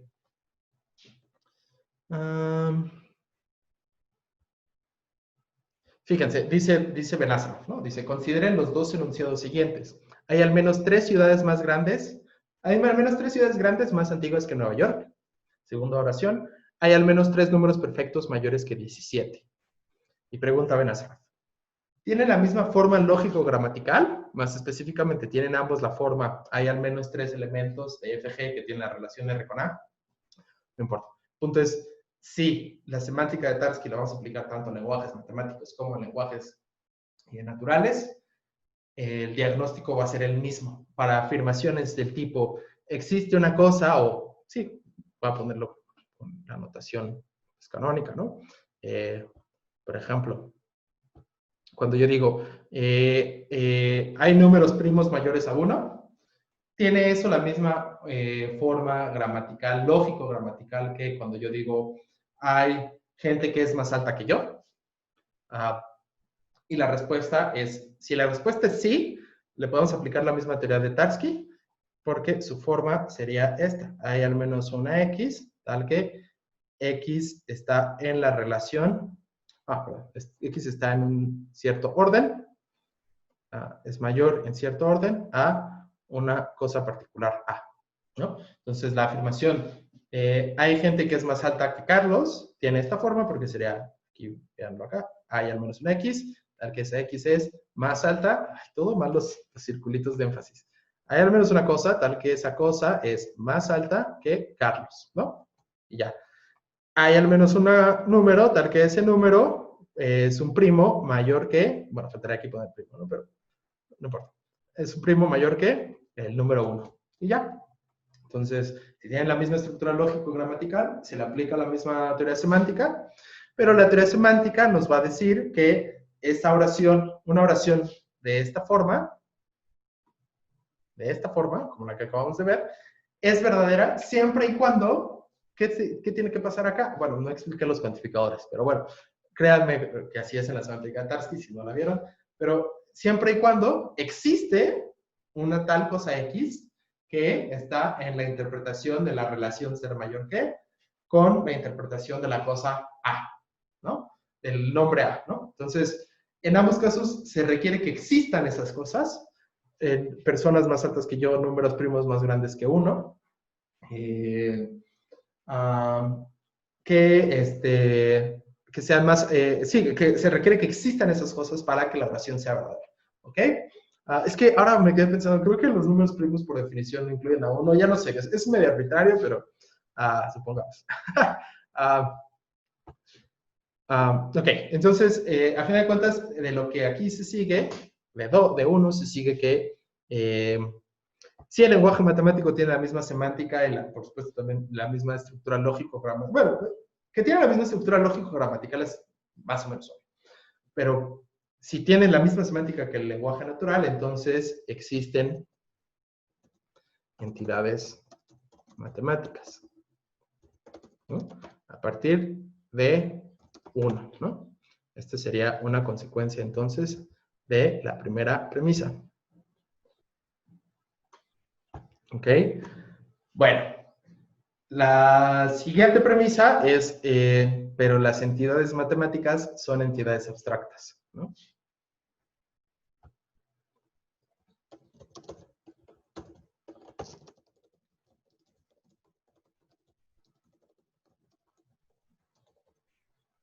Es una premisa también, ¿no? De nuevo, nunca hemos visto entidades matemáticas, 2 se las puede medir, ¿no? No hay ninguna física a la sentido del número 2, etc., ¿no? Voy a borrar todo el tema de lo de Tarski. ¿Sí? Entonces, esta es una tercera premisa y es la premisa, digamos, ontológica. En realidad, yo por eso digo, en realidad el dilema de Benacerraf,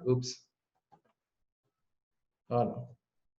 En realidad yo digo que el dilema de Benacerraf en realidad es un trilema entre semántica, ontología y epistemología, pero tradicionalmente se le conoce como dilema, ¿no? El trilema sería la premisa semántica de que el lenguaje matemático tiene una estructura lógico-gramatical, la misma estructura lógico-gramatical que el lenguaje natural, y sobre todo que se le puede dar la misma semántica referencial, es decir, afirmaciones del tipo existe una X que es mayor o igual al número 1, se interpretan como en la semántica del lenguaje natural, igual, existe una cosa, ¿no? De hecho existe, de hecho la hay, de hecho, sí, es real tal cosa, y está en una cierta relación con el número 1, ya, ¿no? Esa es la premisa lingüística. Como ven, la premisa lingüística implica la consecuencia ontológica de que hay entidades matemáticas. Pero también necesitamos la premisa ontológica de que las entidades matemáticas son abstractas. ¿Sí? Y ahora la premisa epistemológica que nos va, digamos, no es que esta necesariamente sea la fuente del problema, sino que muestra lo problemático. El conocimiento del mundo requiere, voy a ponerlo muy crudamente, requiere contacto causal. ¿Qué quiero decir con esto? Piensen en sus sentidos, ¿no? Como, por ejemplo, yo sé que hoy está soleado, bueno, porque lo veo, ¿no? Muy de sentido común, ¿no? Si tú dices, hoy está soleado, y alguien te dice, ¿cómo lo sabes? Dices, bueno, pues lo estoy viendo, ¿no? Bueno, ya se está nublando un poco, solo para contradecirme. Pero bueno, si te preguntan cómo sabes que está soleado, dices, pues mira, lo estoy viendo, ¿no? Está soleado. O lo siento, hace calor, no sé. Bueno, pues la teoría estándar de la percepción es, hay un cierto vínculo causal entre el evento de estar soleado y tu aparato perceptual, no sé, el nervio óptico, la retina, el cerebro, el área del cerebro que procesa la información de la luz que viene desde la retina, y etcétera, ¿no? Entonces, hay toda una cadena de procesos que unos causan al otro, que llevan desde el hecho o el evento de que esté soleado hasta tu creencia de que hoy está soleado o tu percepción de que hoy está soleado. Bueno, percepción de lo soleado y tu creencia de que hoy está soleado. Una teoría popular en esos momentos era la teoría de Goldman del conocimiento, la teoría causal del conocimiento, la idea de que también el conocimiento requiere un vínculo causal, ¿no? Goldman la rechazó después por su teoría confiabilista, la idea de que el conocimiento requiere un proceso confiable de producción de creencias. ¿Qué significa esto? La idea es, ¿cómo sé que hoy está soleado? ¿Por qué mi creencia de que hoy está soleado no es una mera creencia, sino es, de hecho lo sé, es conocimiento? La respuesta de Goldman es, bueno, porque tu creencia es producida por un mecanismo confiable en tu cerebro, en tu percepción, que trae información del mundo, la procesa y produce. Claro, todo esto de cómo trae información del mundo y cómo la procesa y cómo la produce es trabajo empírico, ¿no? Es trabajo que hace la ciencia cognitiva, la neurociencia, es la que nos dice cómo la retina o el ojo recibe la luz, cómo eso pasa por el nervio óptico, cómo eso lo conecta con el área visual del cerebro, cómo el cerebro lo procesa. Todos esos procesos es parte de lo que estudia la ciencia cognitiva, las neurociencias, la psicología perceptual, etcétera, ¿no? Lo dice Goldman. Goldman era un naturalista también, ¿no? Piensa que la epistemología también se fundamenta en las ciencias empíricas. Bueno, es un naturalista.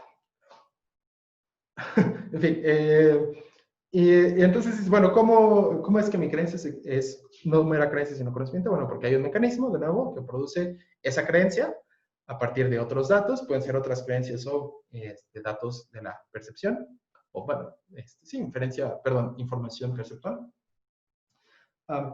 Y entonces, esos mecanismos son confiables en el sentido puramente estadístico de la mayoría de las veces me dan creencias verdaderas en lugar de falsas, ¿no? Es decir, la tasa de verdad de creencias verdaderas sobre creencias falsas es suficientemente grande, ¿no?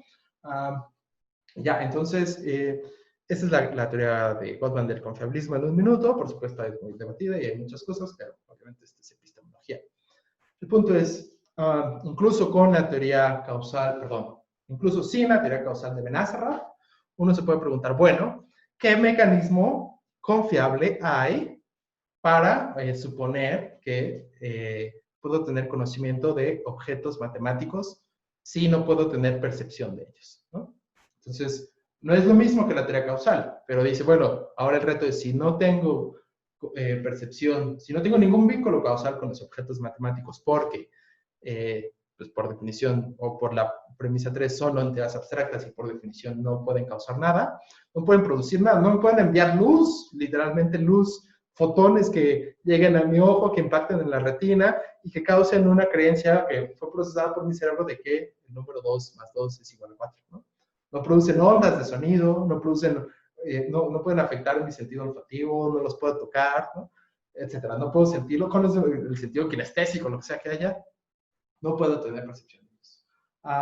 Entonces, ¿cómo pueden existir objetos matemáticos? ¿Cómo puedo saber sobre cómo son los objetos matemáticos si no es mediante la percepción? ¿Cómo puedo tener una creencia producida por un mecanismo confiable? ¿Cuál es ese mecanismo? ¿Ok? Entonces, si se fijan, por eso digo que es un trilema. 1, 3 y 4 son, 1 por su consecuencia 2, son incompatibles en el sentido de crean este problema, esta pregunta de cómo podemos tener conocimiento matemático, porque de hecho parece que lo tenemos, ¿no? No sé, la gente en la Facultad de Ciencias estudia matemáticas y uno no va a ir a decirles, mira, tú no sabes lo que estás diciendo, ¿no? En ingeniería diseñan muchas cosas con base en las matemáticas que estudian acá y que los físicos también estudian y luego aplican a la física.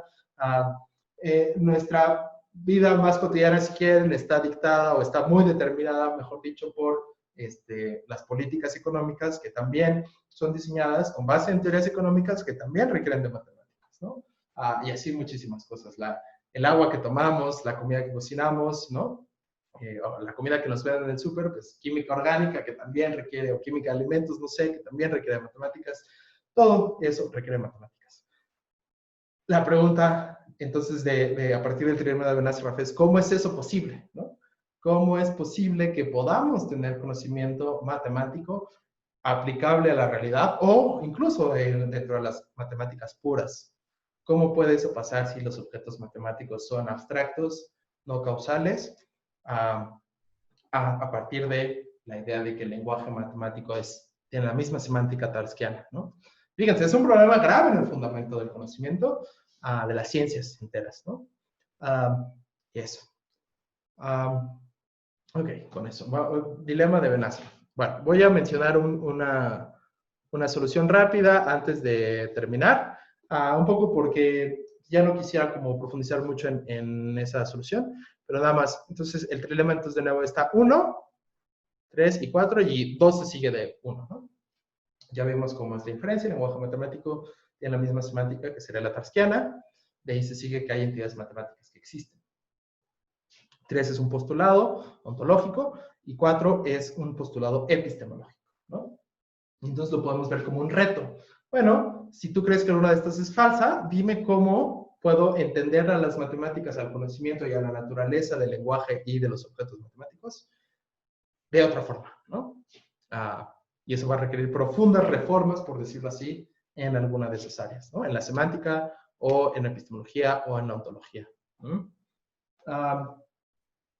En 4 les digo, voy a quitar como las opciones lingüísticas y epistemológicas de entrada, porque creo que son las menos como sustantivas y las menos, por supuesto, interesantes para un curso de metafísica. Entonces, en 4, el conocimiento del mundo requiere contacto causal. Pues hay gente, obviamente, que ha dicho que eso no es necesariamente el caso, ¿no? Y pues hay varias versiones.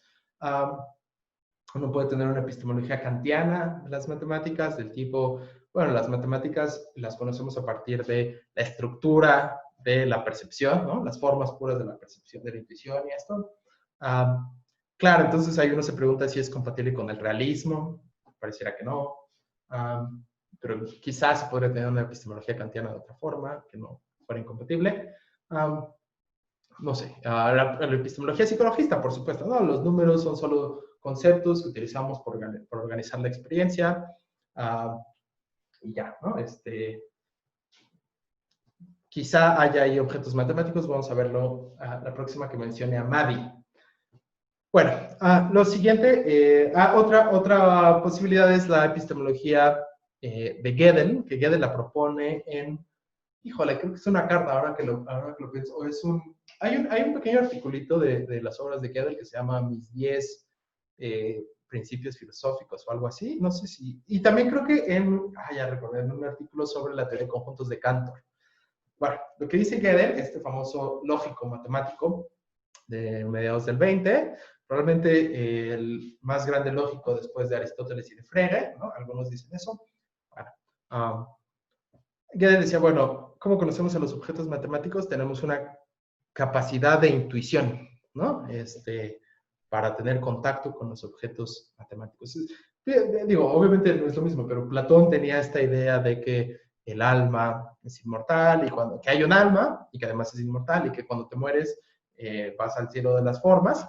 Bueno, no le decía el cielo, ¿no? Sino al reino de las formas, o al universo de las formas, no sé, y ahí conoces todas las formas puras, ¿no? La esencia de las mesas, la esencia de los árboles, la esencia de las flores, de todo, pero también conoces la esencia de los números, de las matemáticas. Entonces, cuando reencarnas y vuelves a la realidad concreta, pues, ¿cómo conoces que 2 más 2 es igual a 4? Porque recuerdas que 2 más 2 es igual a 4, ¿no? Esta idea de la anamnesis. Pues, esto no sería aceptable hoy en día como un postulado serio de una filosofía científica, pero es un precedente a estas ideas de hay una capacidad especial, ¿no? Para conocer a las matemáticas. Que Gödel no tenía esta idea de la reencarnación, nada de esto, solo era la idea de que hay un contacto no causal entre la mente y el reino matemático. Y ese contacto no causal le llamamos intuición. Ok, pero el problema es que parece solo estarle poniendo un nombre al problema, ¿no? Ok, llámala intuición si quieres, pero ¿qué es la intuición en cuestión, no? ¿Cómo es que puede haber tal contacto no causal, ¿no? Entonces explícanos qué quieres decir con intuición en tu sentido. Entonces, un par de posibles soluciones epistemológicas, probablemente haya más. Vamos a ponerlos entre paréntesis. Una que el mismo Ben-Asaraf considera son las teorías que él llama combinatorias o combinatorialistas. Déjame confirmar cómo le llama. Sí, combinatorias de la verdad matemática, ¿no? Esas le llama combinatorias, digo, un poco es basado en la idea de que son teorías no estándar de la verdad matemática, por eso el artículo se llama así. O sea, la teoría estándar es la teoría de Tarski, ¿no? Que les digo, f de A es verdadera siempre y cuando A es un elemento de... La interpretación de A es un elemento de la interpretación de F, ¿no? La idea básica. Entonces tiene que existir A, tiene que existir un conjunto que agrupe a las cosas que son Fs y así, ¿no? Pero en semánticas no estándar, no quieres utilizar esta teoría referencialista de Tarski, es decir, que define a la verdad en términos de referencia. Es decir, la referencia de A tiene que ser un elemento de la referencia de F, ¿no? Y entonces, en ese caso, si lo es, F de A es verdad. Bueno, teorías alternativas no referencialistas que intentan, por ejemplo, decir, mira, una fórmula matemática no tiene nada que ver con a qué refieren los números. Por ejemplo, los formalistas decían, no, las matemáticas solo son manipulación de símbolos, ¿no? Quizá los matemáticos que están haciendo demostraciones, pues imaginan cosas y tienen cierta pues, intuición geométrica o percepción o pseudo percepción de, no sé, de los espacios y de la suavidad del espacio, lo que sea, no sé, o de la secuencia de los números, pero en realidad las matemáticas solo son manipulación de símbolos, dejando de lado esas cosas como anecdóticas, diría, ¿no? Y entonces, ¿cuándo es verdadera 2 más 2 es igual a 4? Bueno, pues cuando postulamos ciertos axiomas y de esos axiomas, mediante reglas que ya convenimos, reglas de inferencia, podemos demostrar, podemos derivar, podemos inferir que 2 más 2 es igual a 4, ¿no? Entonces, condición de verdad para 2 más 2 es igual a 4, no la referencia, sino que, voy a poner acá, de los axiomas se derive, este simbolito significa, a partir de los axiomas, con tus reglas de inferencia, modus ponens, modus tollens, todas esas, puedes inferir la oración 2 más 2 es igual a 4. Y eso es lo que hace, es lo único que hay de verdad, es lo único que se necesita para explicar la verdad de esas oraciones, ¿no?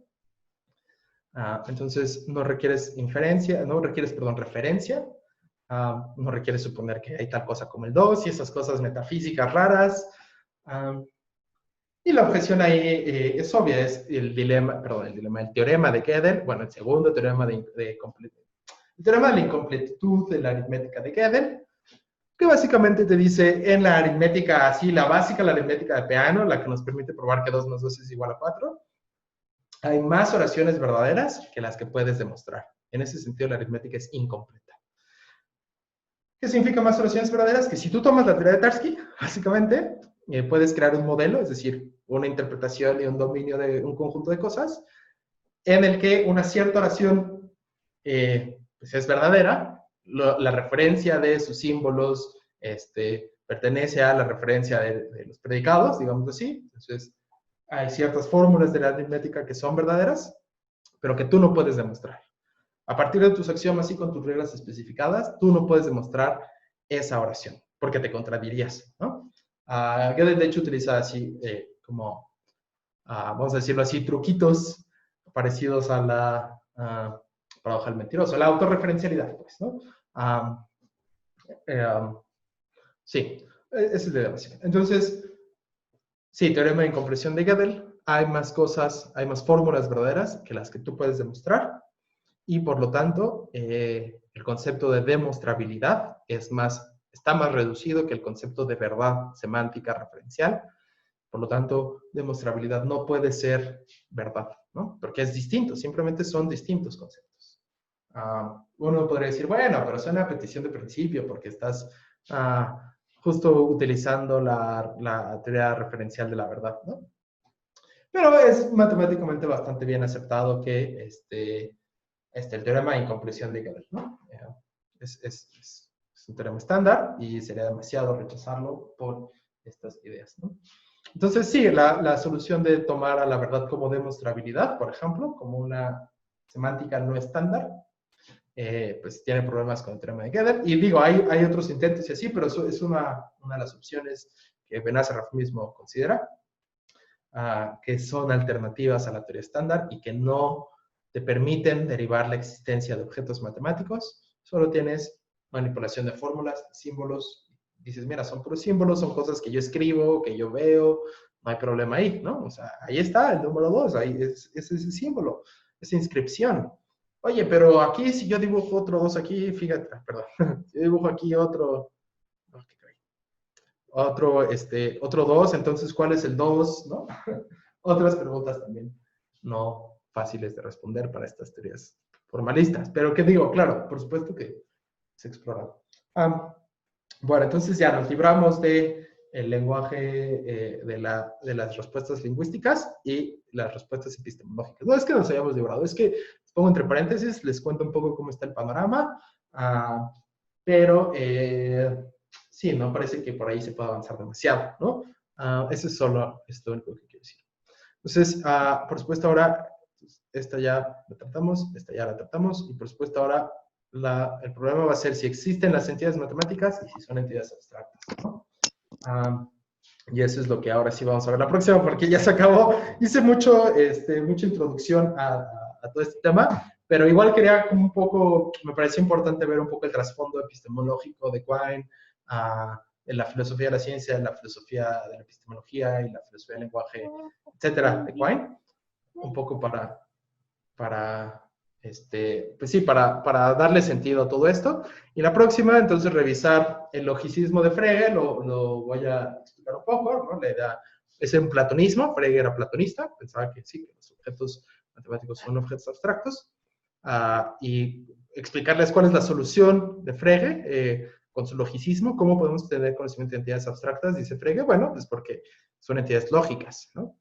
Mediante su filosofía del lenguaje también, ¿no? Entonces, la solución de Frege al problema epistemológico es, podemos conocer entidades matemáticas por la lógica y mi filosofía del lenguaje, por decirlo así, ¿no? Bueno, entonces, ver Frege, les mencionaré rápidamente estructuralismos, in rem, ante rem, ficcionalismos, ya probablemente nos quedemos con eso. Sí, entonces la próxima terminamos con ahora sí, el tema de objetos abstractos. Ya nos llevamos demasiado, pero no sé, creo que toca con muchas cosas. Y bueno, veo que alguien puso algo en el chat. No sé si entendí bien lo de por qué es un dilema o trilema. ¿Es porque 1, 3 y 4 son mutuamente excluyentes? Sí, exacto. Exacto. Sí, el lenguaje matemático tiene la misma semántica, la semántica estándar, digamos. Sí, las entidades matemáticas son entidades abstractas, entonces no puede ser el caso que todo conocimiento requiera contacto causal, porque no podría acceder conocimiento de las entidades matemáticas, ¿no? Bueno, por supuesto, se requiere la premisa extra de que tenemos conocimiento con el contacto, digo, conocimiento de las matemáticas, ¿no? Que está supuesta aquí, está implícita, pero tienes razón. Sí es porque son incompatibles, ¿no? Quizá todo conocimiento requiere contacto causal y quizá el lenguaje matemático tiene la semántica estándar, pero entonces no puedes creer, si crees que hay conocimiento matemático, no puedes creer que las entidades matemáticas son abstractas. Y así, ¿no? Quizá crees que las entidades matemáticas son abstractas y que todo conocimiento del mundo requiere contacto causal, pero entonces no creas que el lenguaje matemático tiene la misma semántica que el lenguaje natural. Digo, no le vería mucho sentido a esa combinación, pero es una combinación posible. Bueno, eso. Bueno, dudas o comentarios y ya nos vamos. Bueno, entonces si no, ya nos vamos. Nos vemos el próximo viernes. Ya les digo, lean cualquiera de los de la carpeta, excepto Benazaroff porque ya lo expliqué y excepto Quine porque pues, ya lo expliqué. ¿Sale? Nos vemos el próximo viernes. Cuídense.